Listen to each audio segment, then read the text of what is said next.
कई सालों बाद पता चला कि मैं डिस्लेक्सिक हूँ। डिस्लेक्सिया मतलब वही तारे ज़मीं पर दरअसल सफारी वाली प्रॉब्लम। मैं ग्रामेटिकली पढ़ना, लिखना, बोलना किसी भी भाषा में नहीं कर सकती। OTP code, bank account numbers, flight detail, लेकिन थैंक गॉड डिस्लेक्सिया वाली इस डिसेबिलिटी ने मुझे एक सुपर पावर दी है।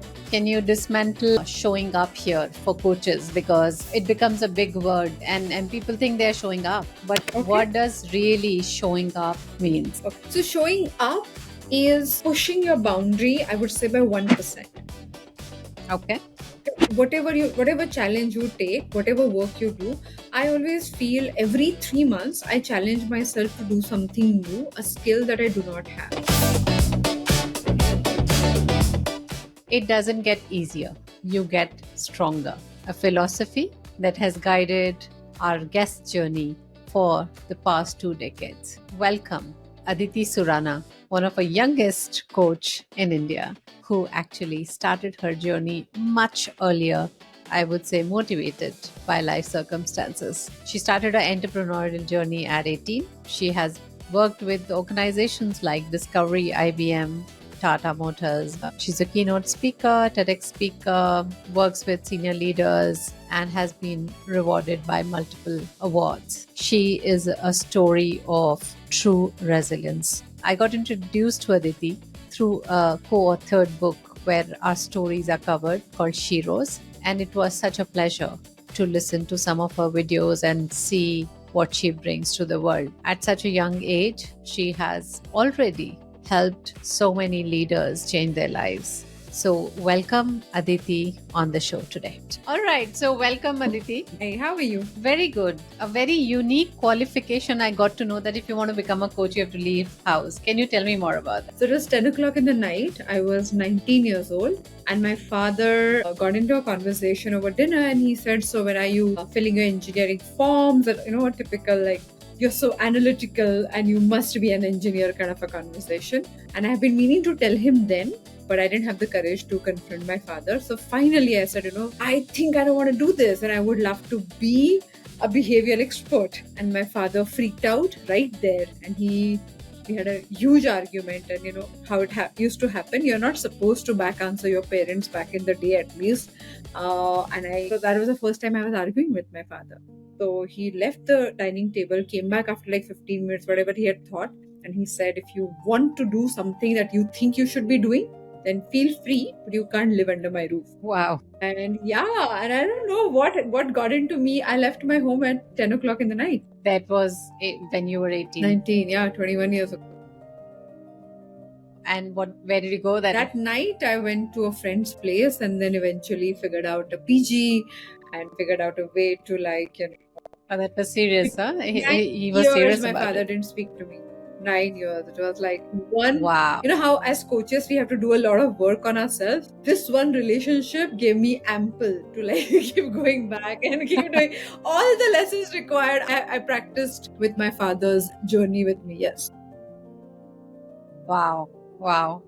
That's really unique, Aditi. I've never heard something like that. So where are things now with him? So he passed away 12 years ago, but luckily before that 6 months my father spoke with me, and we had a conversation, and I could look after him. But I used to wake up for many years in the middle of the night thinking, what if he dies on me without talking to me? And that played an important role. And we were very, very close. So the fact that this career made me take that hard decision, I feel today when I look back, I feel it's totally worth it. Internally went through a lot of turmoil because of this, but it shaped me as a person. It shaped me as a coach, and also as a woman. And I'm talking about 20 years ago. You don't have an environment to function as a coach. In India, nobody knew what coaching is. So when I spoke about coaching, they looked at me as like, I'm like, no, coaching. Oh, counseling. I'm like, no, coaching. Swimming coaching. Like, I have heard so many things because, that time nobody knew what coaching was. Yeah. But yeah, I'm very, very happy. I'm glad you could had that conversation with Oh my him God, before he I passed. can't believe, I look today when I look back, I think that was like my best decision, because my mother gave me a choice. She said, even if you don't want to come and look after him, or even not come for that conversation, I'm absolutely fine, because I know how much you have gone through. But somehow, I think thanks to being a coach and thanks to all the principles that we learn before we teach, I knew that I needed to go through the whole forgiveness cycle. Otherwise, it would become like a lifelong thing for me that I couldn't rise up to the occasion.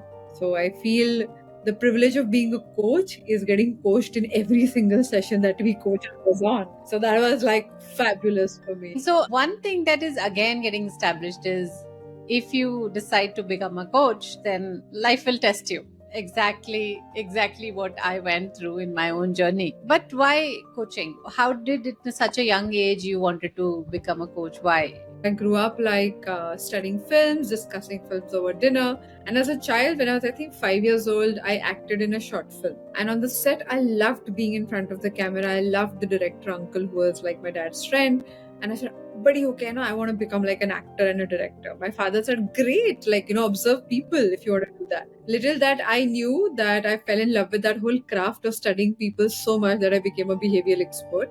But being dyslexic, which is like the learning disability where reading becomes difficult, as most people know after Tare Zameen Pe. But the other challenges of dyslexia are like your brain processes information differently, and that means that you can't read or you can't do anything in a linear fashion. But it also has a gift that you can do pattern recognition that other people can't do. So at 14, I realized I can just like study people and have very deep insights in their behaviors, and which are very surprising to the people and to me. And I didn't even know back then how I was doing it. But I think like from early age, I kept observing people. So I gathered so much of data. So at some point, my brain started doing the pattern recognition. Now that I looked back and I studied dyslexia and I studied all other elements of it, so I know. But then I didn't know this. So I just knew that I had like these moments where I just have insights about people.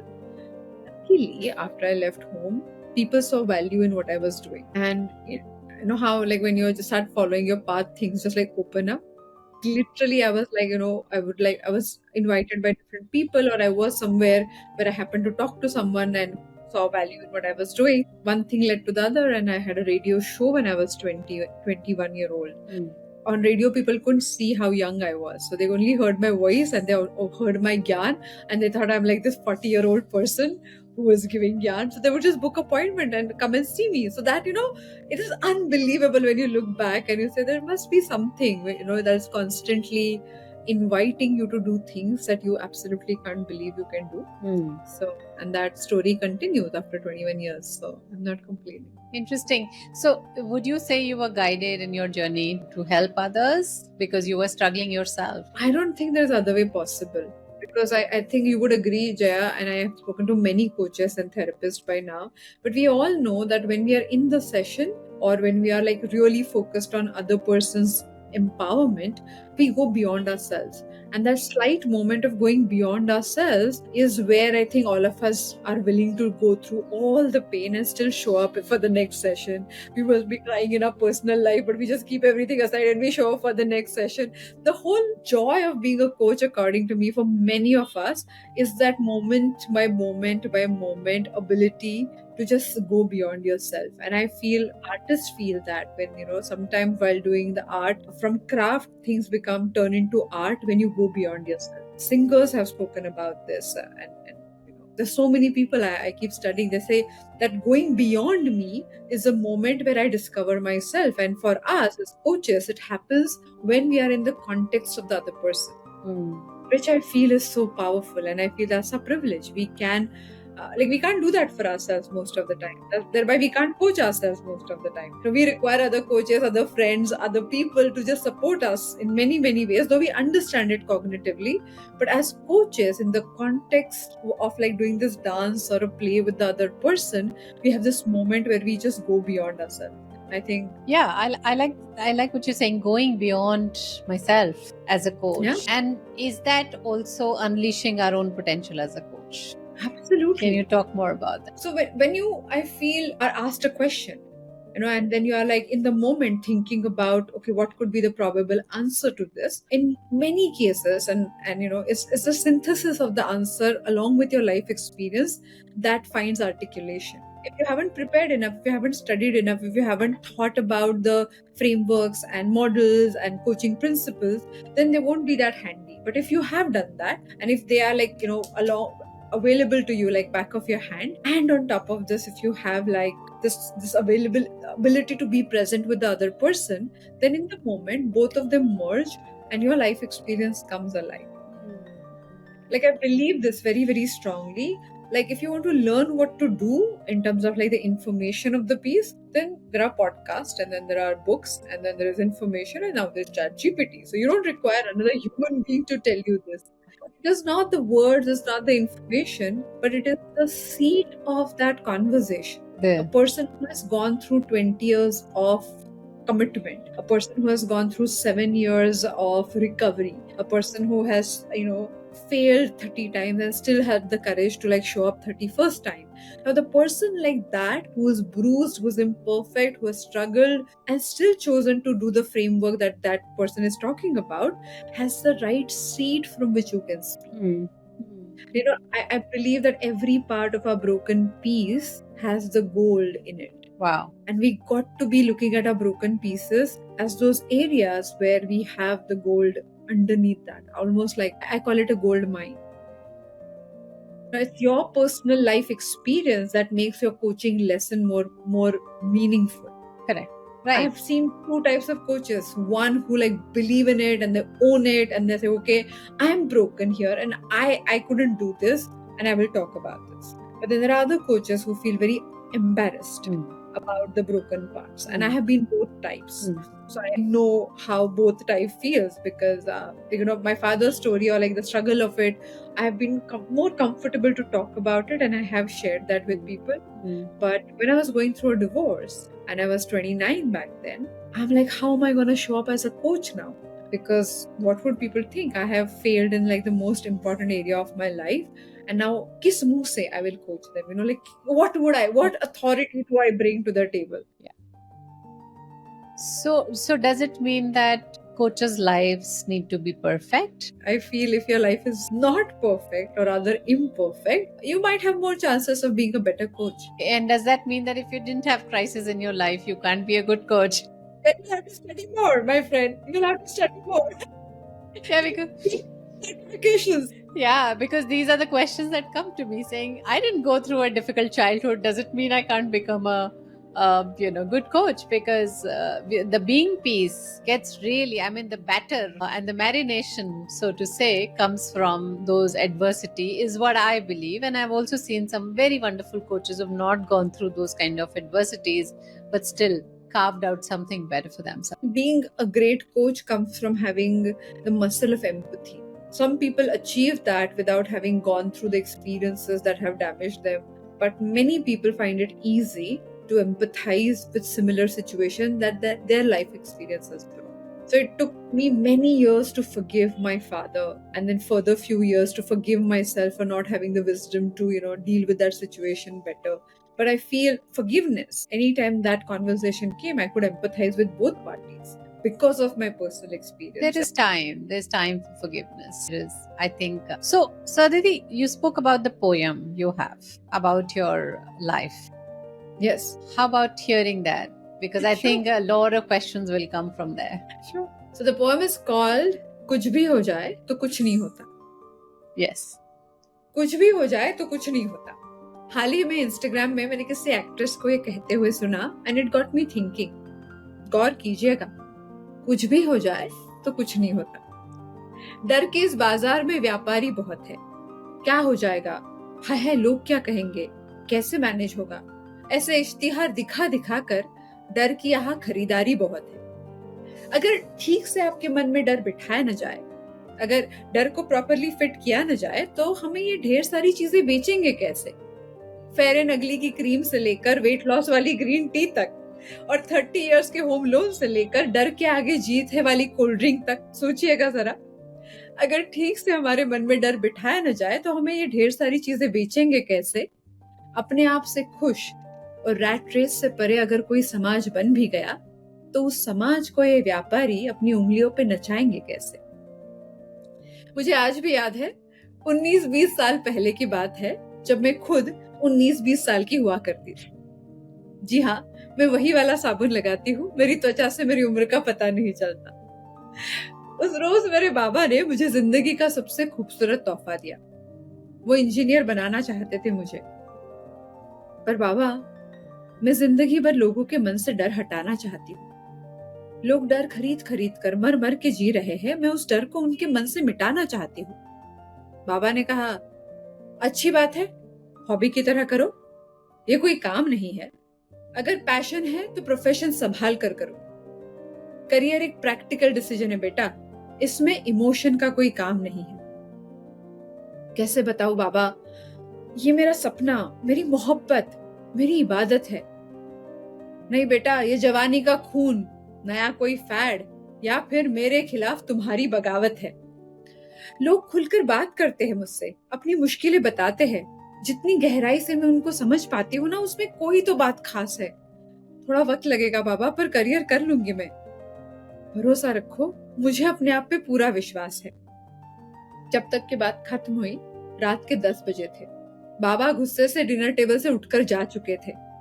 खाने के बाद मेरी बहन मंजरी और मैं dinner table से बर्तन उठा ही रहे थे कि बाबा वापस आए और अचानक से गरज पड़े।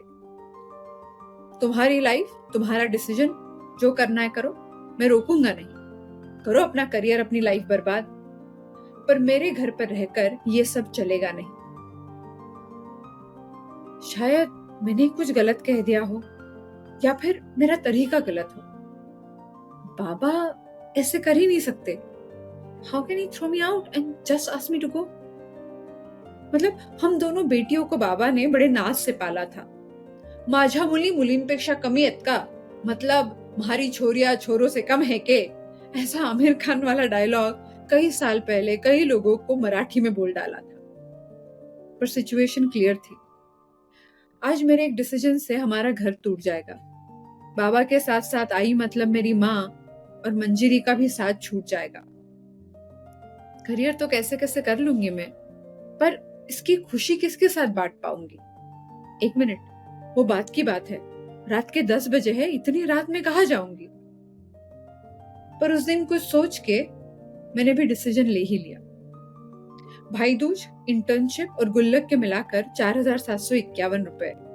आई का आशीर्वाद, रोते हुए मंजरी की झप्पी और दिल में उम्मीदें लेकर उस रोज मैंने बाबा का घर छोड़ दिया।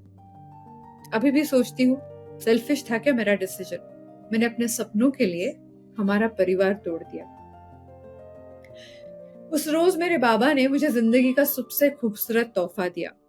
बाबा ने घर से निकाला मुझे, पर जिंदगी जीने का एक अजीब सा मौका दिया।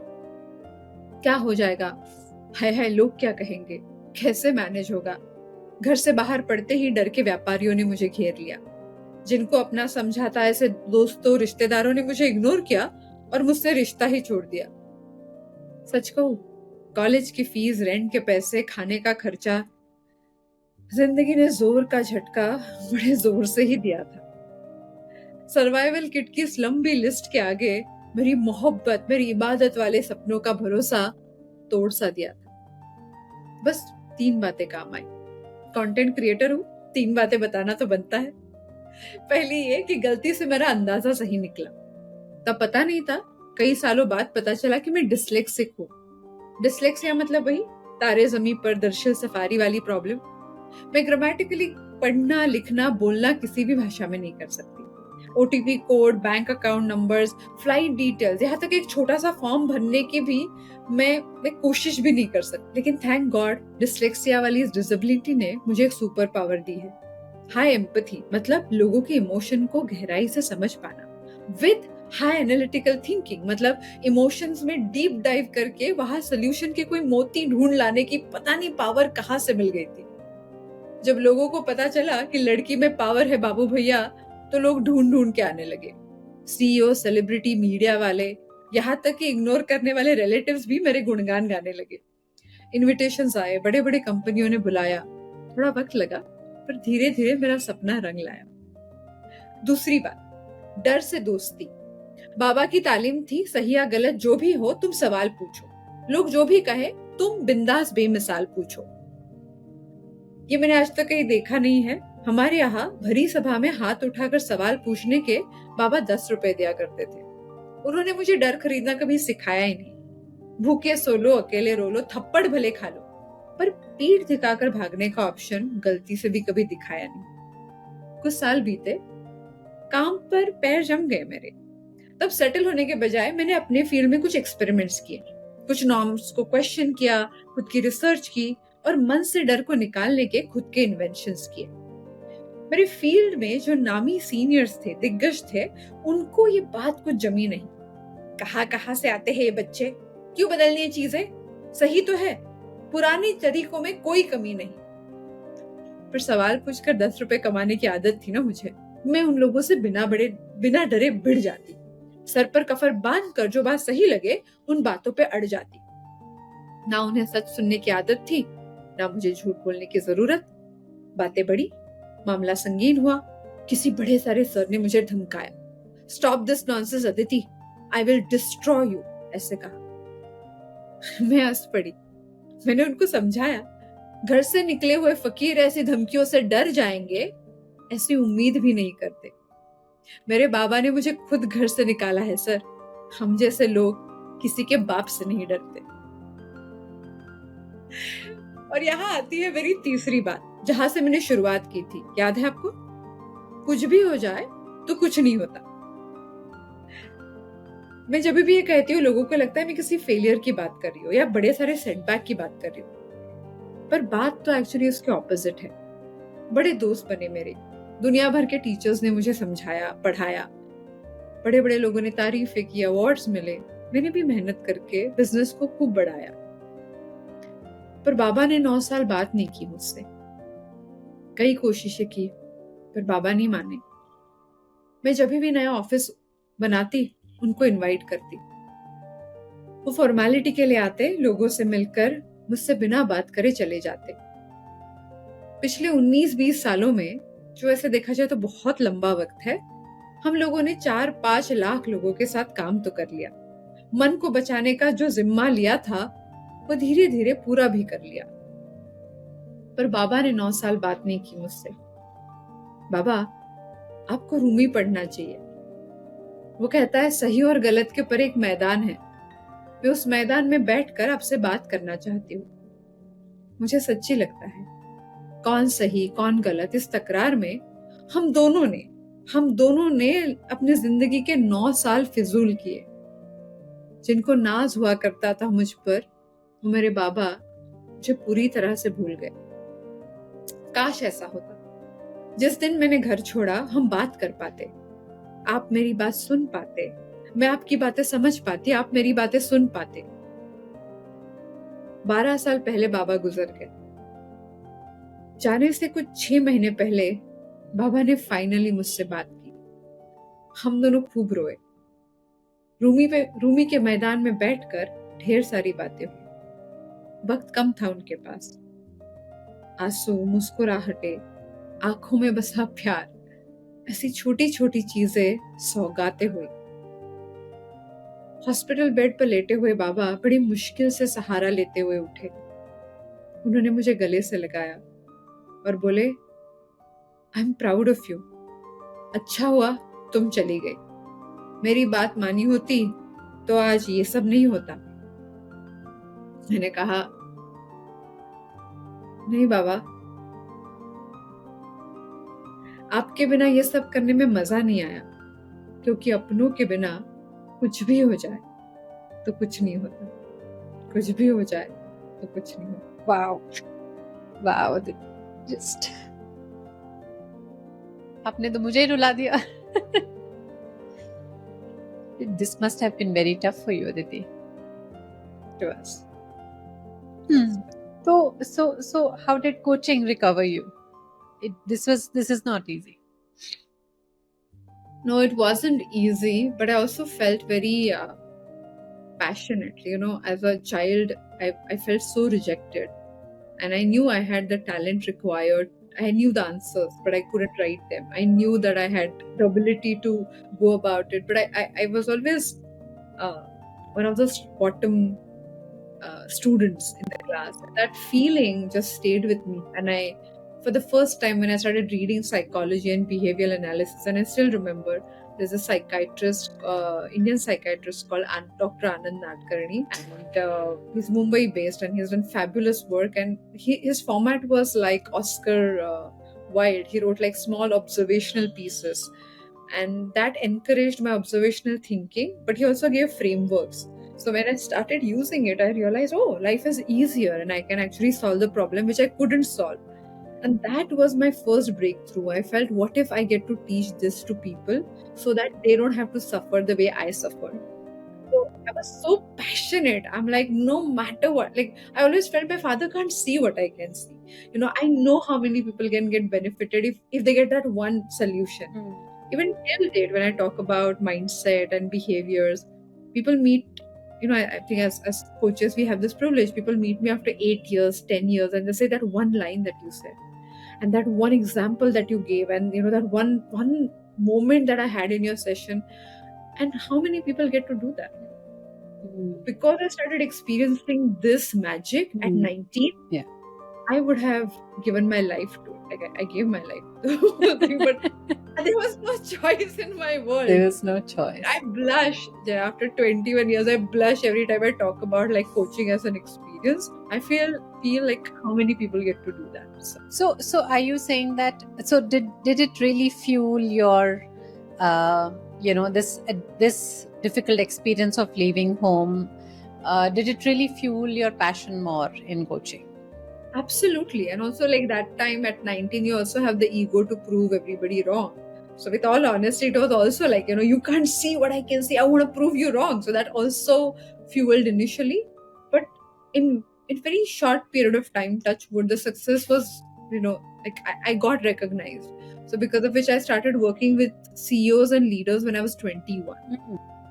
That was like a magical shift in whichever way one can look at. But it made my life even more difficult because I was still 21 and I had never led anybody and I didn't know. So though I knew it, but I didn't know it. Yeah. So because I didn't have life experience. Yes. So that meant studying more, and that meant like, doing the certifications needed and then going and figuring out methods in which you can truly make a difference. So many paradoxes here, right? One that I truly resonate with is, being a very young coach and a female and staying in a country like India. Oh my God. I know what you're talking about, right? And at the same time, that was also a blessing. Right? It gives you runway time. It gives you experimentation time. It also makes you learn more. It also basically, you have that urge to prove yourself and do everything possible rather than getting complacent. Now then, when I train a lot of coaches these days, I feel that there is so much more everybody can do with themselves in spite of taking certifications and learning and all that. What would be your advice on that? How do you see coaches these days underplaying their strengths, underplaying their potential? Because if they are doing it, that's what they're doing to others as well. They will not be able to unleash others' potential if they are not fully blown. Yes and no. Because sometimes we all bloom on the way. So even if you're not bloomed or if you're not fully there, like I would say, instead of saying, am I at 100 of my life or am I at 30 or 40, I would always recommend, did I give my 100% and was I disciplined enough to do these sessions regularly? Because most coaches I meet, they're self-employed or they work as a collaborative teams, but they do not have the external pressure of like necessarily, bosses telling you what to do. And that's a sad part of the story because we don't get like a defined growth trajectory, which most career professionals get. And thereby you have to craft it for yourself. So if you're not disciplined to show up, I think that is the biggest problem. Like you will grow from 30 to 40, 40 to 50 if you keep showing up. But if you wait to be 100 to show up, there is no growth and there is no path any which way. Can you dismantle showing up here for coaches? Because it becomes a big word and people think they're showing up. But what does really showing up means? Okay. So showing up is pushing your boundary, I would say, by 1%. Okay. whatever challenge you take, whatever work you do, I always feel every 3 months I challenge myself to do something new, a skill that I do not have. Like, for example, as a dyslexic, I struggled a lot to speak, and now my profession is like as a content creator. I write poetry, all of those things demand lot of writing and lot of like iteration, and people are like, oh my god, you're so effortless about it. Anything but effortless. It's like lot of practice, but the practice is not one at once, because this kind of training you require. So okay, I can do this, can I push myself a little bit more, little bit more, little bit more. I feel that is the fundamental of the whole process.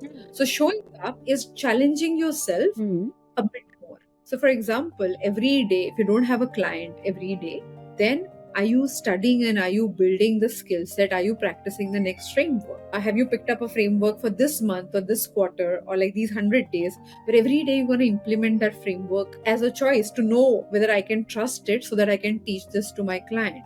So it is self work plus is professional work. I feel showing up requires both sides. Interesting. So that's on the effort, on the skill and the work, right? Can you talk about self-worth a bit for coaches? What's happening there? What do you see? So, whenever people talk about worth, I feel that fundamentally there is a bit of a challenge, because we are not commodities and we are not products to have any worth to us. So, it is not self worth. So, you're not good because you do great sessions, and you're not horrible because you don't have sessions or you do poor sessions. So, let's remove that our work is not us. If we connect the two, then we are gone, we are doomed, and not because on bad days we will be worse. My bigger problem is on good days we think we are being better. And if we are not validated like that in every session, we lose interest in the work that we do. That is a bigger problem. So if you want to full proof yourself from criticism, you have to disengage with praises and appreciation. And the feedback, maybe. And the positive, amazing feedback. Because let's be honest, people put you on a pedestal not for you, for the gyan that you give, for the knowledge that you bring, and the value that you add to their lives. Right. So the very moment you realize it is not you, but your work, you can take criticism and you can also look at praises with like a pinch of salt to thereby objectively see what we can do and what we cannot do. Yeah. Most of the time we get addicted, and that's the only word I can think about, to the feeling of feeling validated while coaching other people. And that's a very beautiful trap, because it looks so nice. And I caught myself when I was, I think, 23, 24, where because of whatever nice things that happened, I started feeling that I'm somebody special. And the very moment you feel you are special, you are stuck in a fixed mindset. Yeah. Then you want everybody to agree to that idea of being special, and thereby you believe that you're perfect in whatever weird ways. And luckily, all of that crumbled when I was 26, 27, because you can't survive like this. Yeah. Right? So after that downfall, I went through a personal journey and started observing like what exactly was happening. And I felt, as a coach, when you look at life and other people, it gives you a lens to look at yourself. It's a two-way journey that you're constantly creating. Yeah, so that two-way journey, the rule of it is objectivity. And constant objectivity. Every day. Every day. There is no break. There is no break. There's no vacation. It's every day. Once you're a coach, you're always a coach. Yeah. And that reminds me of some of my experiences where some of the coaches are very surprised when they're given feedback, because they said, my client is happy with me, but you're giving me a different feedback. And I feel we must have people who can give us like the most difficult feedback. It's because in your friend circle as a coach, wherever you go, people look at you as a wiser one. So they kind of come up to you and they ask you questions. But then we start feeling that we know. And from I know to I know it all is a very short journey. Very journey. So, and the very moment you reach I know it all, your growth curve is doomed. Stopped. Yeah. You will not. Like, I loved how you have written like lifelong learner. I'm like, that's the fundamental of being a coach. Never feeling you've arrived, never feeling you know it enough. And if you feel that way, like I literally have, Jaya, 5 friends who's like, and I've told them, I'm like, your job in life is to make sure that I always remain grounded. They're like, don't worry, Aditi, we'll make sure. No matter where you go in life, we will show you the mirror and we'll make sure that you stay grounded. But it came after that entire experience I went at 23. because I was working with these CEOs and these amazing people, I started feeling that I got it. I could do this What really happened? Do you want to talk about it? in the period that time. Yeah. So I realized for almost 10 days, and I remember this very clearly, I noticed that I'm not looking forward to going to work. Okay. Same And one. that was the only period that happened in my life because I felt there was no new challenge the things were presenting to me. And I thought probably something is wrong with my work until one day it hit upon me that I am not enjoying it. And I had never experienced it, right? Like every day it was like such a passion project and I always looked up. And that was like only 10 days, probably it was a build up. It was a build up of like a few months for Yeah, those 10 days surely. to happen. But when that happened, and I was like, I had a beautiful office that I newly made, and nothing was feeling good enough because I was looking at my work from a very perfect, very like know it all position. And then I'm like, this doesn't feel like I didn't realize I had gone off my lifelong learnability as a position. I didn't realize it because you get like so happy about it and slightly egoistic about having made the statement and having achieved whatever. And that ego, when that sets in with all the validation that comes your way, it takes away the play. Then you're not curious to ask new questions and you're not looking at things from like, what can happen? You say, well, let me tell you what happens. No, no, no. As coaches, our job is to walk with people and not ahead of them showing the way. We are like, okay, let us figure out. But I was not figuring out. So the sessions were not play and I was not enjoying myself. And I could just feel that something had started ticking like a bomb. Fatigue So is but- real, right? Absolutely. Success fatigue and, it all fatigue. It's all real. It happens. It's absolutely real. And I was just 25, 26 that time. So I decided to take a sabbatical because I had promised myself if I do it, I will do it with all my heart. Otherwise, I won't do it. So I closed my office. I took a sabbatical for 2.5 years. I did my yoga teachers training course. I started doing transcendental meditation. I trained in acting. I trained in all those areas that I thought could become my parallel career. But after 3 years, I realized बहुत ही प्यार है coaching से. So I came back. I missed it. So I came back to coaching. The sabbatical tested your love. It did. It did. Nice, nice. What are some of the myths around change? Would you like to recommend to coaches or even people who are listening to this podcast? So when you ask myths around change, like there's a famous saying, change is hard. Do you believe change is hard? If you okay, so if the change is happening to you, then of course it is hard because there's resistance. There's resistance, and you feel you're like a victim. You feel that I didn't want to do it to me. To me. Now, my favorite example on this one is imagine you and I meet for a cup of coffee, Jaya, and we see a person running. We don't know why he's running, but we just like look at this person like, oh, he's running. And probably he's running because there is a dog behind him. And then we look carefully and there is no dog. And then you say, no, probably there's a kite in the sky. You say, probably. And we look for the kite and there is no kite in the sky. And while we're discussing, the server comes to us and he says, no, he's a regular customer. He's preparing for a marathon. So the action remains the same. So when you're going through change, people are like, but I went through all of this. Yeah, great. But what was your motive behind it? If it was fear-based, then you might have run from the same point A to point B, but you hated running. If it's a change that you did because you wanted to achieve that one target, then having achieved it, you lost the purpose of doing that activity completely because you got where you wanted to get.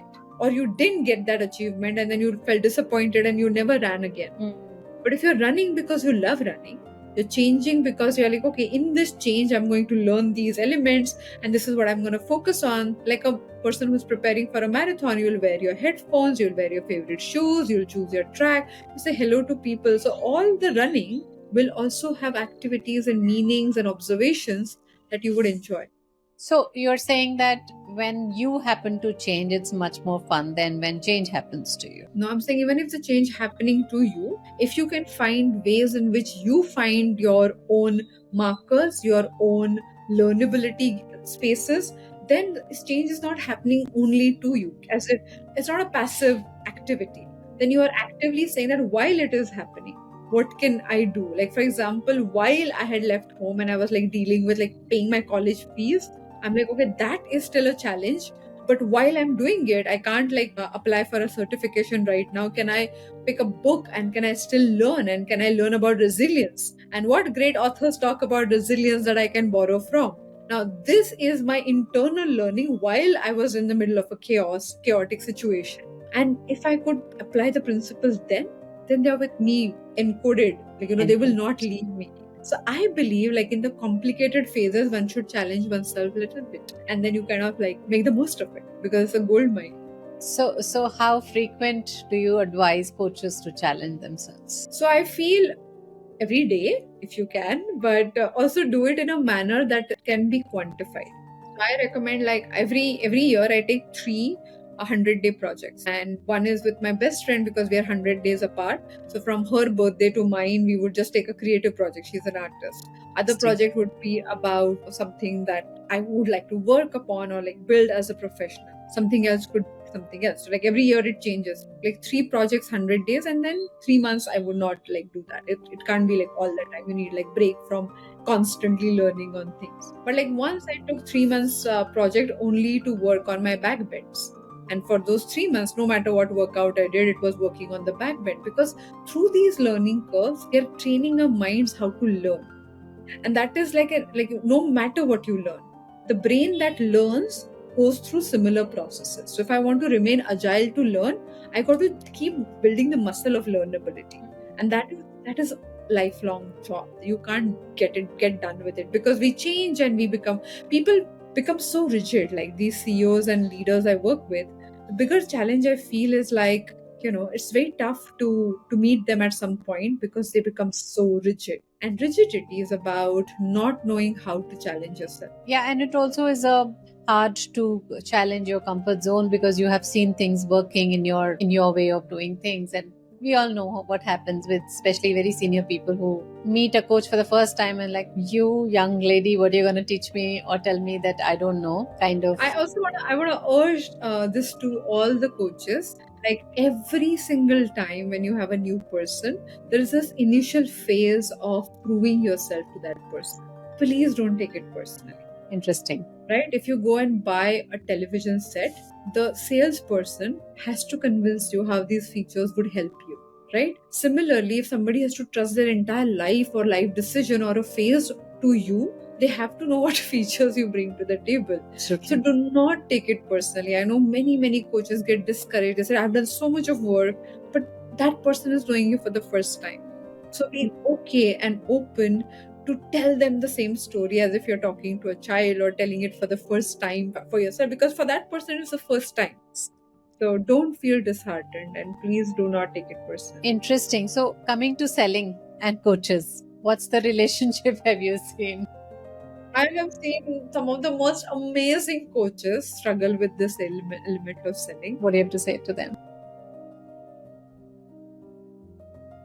We have, I think as Indians more than anybody else, we have this stigma and this kind of disdain about selling, and we don't want to pitch and we don't want to do it. But there are only two ways for people to discover you. One, either you go up to them and talk to them, or they have to come to you and talk to you. There is no third way possible. So if you feel uncomfortable to go up to people, knock their doors and get that rejection, then do something where people will have reasons to come talk to you. For example, today we have the fabulous possibility of doing content, and you can be in your room, be completely comfortable, and all you got to do sometimes is just think about the questions people are asking you, get in front of the camera and talk about it. Now, I know there is a lot of competition when it comes to content creation, because it's so easy that so many people are doing it. Then you probably have to find a way to go and approach people. And that's the toughest piece. That's the toughest piece. But anytime you're doing something uncomfortable, what helps me is to have a companion on the journey. So collaborate with another coach, or find somebody who has already done sales, or people who are already into sales and they talk to similar kind of professional. Go talk to them, ask them, I'm getting started, what can I do? Pick their brains. You don't have to make it alone. Or go to people who know other people and say, hey, can you please come with me and introduce me to that person? So make that transition easy, and you'll be surprised how helpful people are. And that's another thing that we see with coaches, that when it comes to taking help, they think, I'm a coach, how can I take help? Because you're a student and you're a lifelong student. And also, I feel you might be a coach in one area, but also you are a coachee in other areas. And more learnable you remain, more experimental you remain, more you own up to your mistakes, I think it makes you a better coach. I would like to be a speaker. I'm an introvert. I love my one-on-one coaching spaces. I didn't want to be a speaker. But I realized during the lockdown, we started a social initiative on anxiety, and we landed up through the social initiative reaching out to 40,000 people.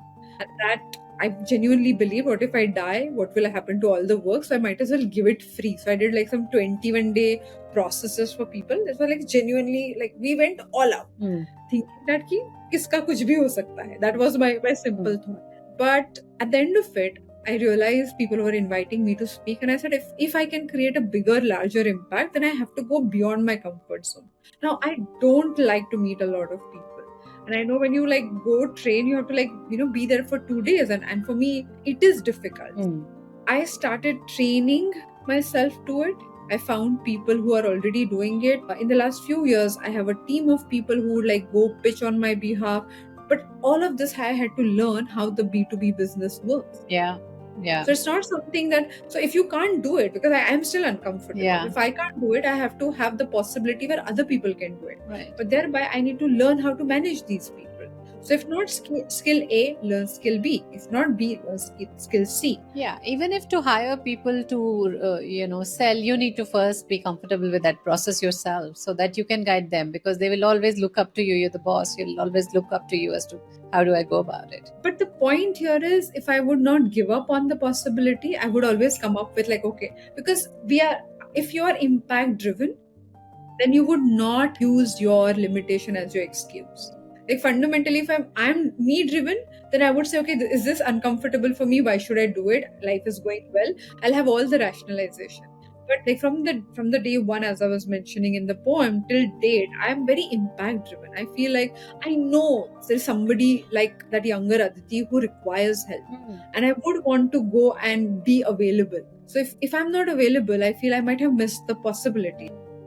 It is not only whether I will get client from this or not. It's about like, I feel if you have those kind of thoughts, emotions, and feelings that you give out, I think eventually something happens. And yeah.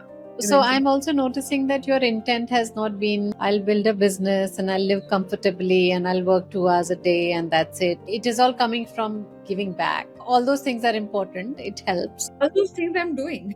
Exactly. That is important, but that's not the intent of the business. No, and it has never been the intent. So my point is, if this happens, it's amazing. Like, of course, life brings you comfort because you're doing what you're doing. You get certain kind of respect and authority, and all which is nice. amazing. Yeah. But if that ever becomes the goal, then life just becomes like, then your focus becomes that. And when you don't have those comforts, you start questioning everything. Do you see some of the coaches in that space? Many coaches in that. Okay.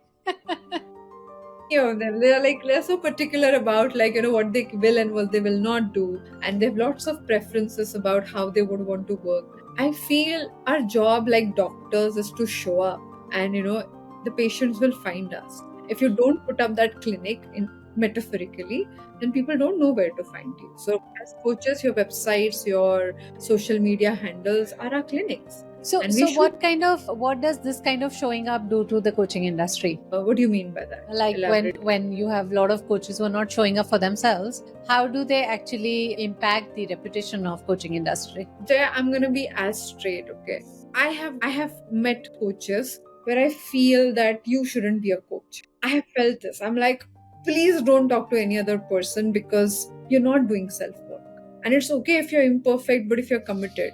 But it's not okay for you to just have like one certification under your belt and then be judgmental towards other people, or to have tone of voice where you're like demeaning towards people who are not following the path that you recommend. And I feel all of this comes due to lack of experience. And intent? Intent, yes and no. But even if your intent is like, self-focused, our work is humbling. Yeah. And maybe if you have not worked on yourself, you have experience, but you have not worked on yourself. You have not worked on yourself. Like that is the fundamental thing. Like if you work on yourself, we know that the kind of transformation that happens, you can't do it on a Yeah. human level. Yeah. So only when you are like absolutely letting the process happen is when the magic happens. You allow the process to change you. Allow the process, and allowing the process means letting you see the bad side of you, or like seeing Yeah, your constantly dark areas. Yeah.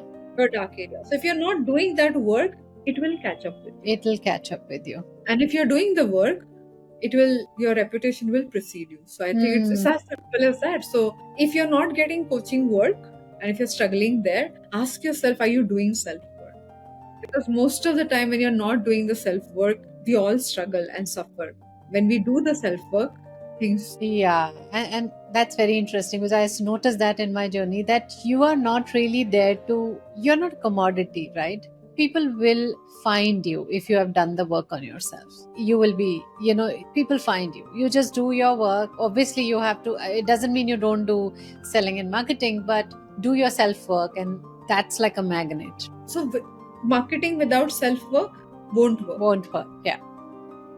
Only self work without marketing won't work. Yeah. But self work and marketing won't it's work. a magic. Yeah. Yeah, It's because both of them are essential. It's like engine that requires fuel and tires. Yeah. Car that you require both. You can't have either. Yeah. But you can't function when one is missing. You need both. Marketing like tires will take you further, but engine of self work, Has like to that be. fuel is extremely important, and it is every day. Yeah. The fueling has to be done every Oiling, day. yeah. And the content comes from self work. It's not the content you read, it's the content you are. That's you for saying this. That's the point, right? Self work is about you being the content. And what I was saying in the beginning of our conversation, that the seat from which you speak, like the fact that you haven't given up, has a different kind of radiance. Radiance, I love that word. And when people speak from a point of view where they're trying to get it right, they're saying the right things, but they just don't land. They don't. What sticks to us is the other person's life experience. Yeah. We're not looking for solutions. We're looking for somebody who becomes the hope for us to give a shot to that solution. Right. And the person is the hope, not only the words that we speak. Not only the words we speak. Wonderful. I'm thoroughly enjoying this conversation. Honestly, do you want to talk about some of the funny moments of your journey that really brought a lot of learning but were funny in their nature? Many of them, actually. Like most of the time people think I'm 27 years old, which I'm like very happy about. But like as a coach is not a very good thing. Yeah, I know. So when like I remember when I started doing content, a lady reached out to me and she was starting like this coaching company, and she said, Aditi, I saw your videos and you speak well. I'm like, thank you. She said, I would like to give you an internship. Should I be flattered or shocked because my content is not giving my credibility properly, I believe. I said, no, I've been doing it for 21 years and I'm like 40 years old. She's like, oh, really? I said, what business are you starting? And she got very uncomfortable because now she realized like I could be like probable competition. So she said, no, I'll get back to you and we'll have a conversation. But I'm like, man. Yeah, I know those funny stories that happens to all of us, because the persona of a coach is supposed to be the gray, the man, the And when I was doing a radio show and people would come and meet me and talk to me offline, right? Like they would book an appointment, they would come and they would walk up to me like, Aditi madam kidhar hai? And I'm like, I'm only Aditi. And they would like, so disappointingly shocked. They're like, you would be talking? I'm like, yeah. And until I did not have 15 minutes with them, they didn't believe that I can actually do my job. So every time. So, and today also, because I look younger, I'm still at that same space at times. Yeah, I've learned that. Get your hair gray, go for the color. Get to gray, which is not, and I'm like, no, but I'm like, yeah, best. It's interesting now, more and more in last few years we are seeing stories from relatively younger people who are very inspiring in our own country, and that also is also kind of demystifying the myth around age and wisdom, because age and wisdom doesn't have to go together. It's it's about our life stories and life experiences, and the work I have done on myself becomes the content rather than my age. And we have also seen reverse examples of people speaking anything on media, like, I don't know, and really proving themselves very, very funny. So that's also there. Very interesting. I feel like if you are starting coaching as a second career, and if you feel that what you did was like comfortable, and now that you're starting, and I've met many coaches after like childbirth and those kind of life drastic movements, they kind of go back to coaching or they start afresh, and they have a lot of baggage of what can and cannot happen. Yeah. So you have to find a way. I want to say this because I recently met some coaches like that. So I want to say 3 things that are very, very important. Have an accountability partner or a buddy with whom you can share and discuss experiences. They could be from your coaching batch, it could be a fellow coach, it could be other therapist, but somebody from similar profession with whom you can kind of bounce these ideas. Extremely important, because it can be lonely, the journey, if you don't have somebody to discuss this with. And sometimes when you get emotionally hit when somebody shares something very powerful, and if you don't have anyone to not share the personal details but just to share your emotional experience with empathy, if the other person can't hear, then the journey becomes even tougher. Second thing is, do not wait always on the clients to reach out to you. Keep on doing some or the other monthly engagement, which means you would like speak somewhere and do it for free in the beginning until people start paying you. But just like show up, and this is not for them. Don't think that free work, people are taking me for granted. None of it. You do it because you want to see how that one example can be explained in 3 different ways. Which story sticks, what kind of response people have. So do it at a smaller level, or do it in a manner that feels comfortable, but at least once a month, once in 3 months. Make sure that you test your material, like stand-up comics do. They test their material before they actually write a show. You also must test your material, because when you test it, you have confidence on what is working, and also you can remove parts that are not working. And third, which I was mentioning, self-work in whichever format that you teach, you must do it. Because if you don't do the work that you teach, it's very difficult for you to have that deep conviction in it. Walk the talk. People will see through it. People see through it. People see through it. Yeah. We see through people who don't mean what True. they say. So people also see through us if we are not doing that, Our what we are work. teaching. So it's extremely important. So then whole conversation around authenticity and, be who you are, join your have to be, say what you do, all those lessons are something that we need to walk every day. Yeah, but I also want to say one thing, Jaya. Like, I feel authenticity as a word in coaching fraternity is overused. I know. I'm like, why people are like talking so much about authenticity? And I feel sometimes It's we abused. have I think the word is quite abused. Yeah. Exactly. Yeah. So, I feel we just have complicated the whole concept of authenticity, and now we are trying to claim it in a certain manner, which is not authentic. Yeah. I read somewhere saying, don't be authentic, be real. Okay. Tomorrow we'll find another one, which is don't be real, be something else. So, but understand the meaning. It's not about the verbatim, really, right? Because authenticity has become a very trending word, like coaching. And vulnerability. Yeah, I see how we start using these trending words to lift up our reputation. Actually, we do not lift our reputation with that. We actually it actually hurts our reputation that way.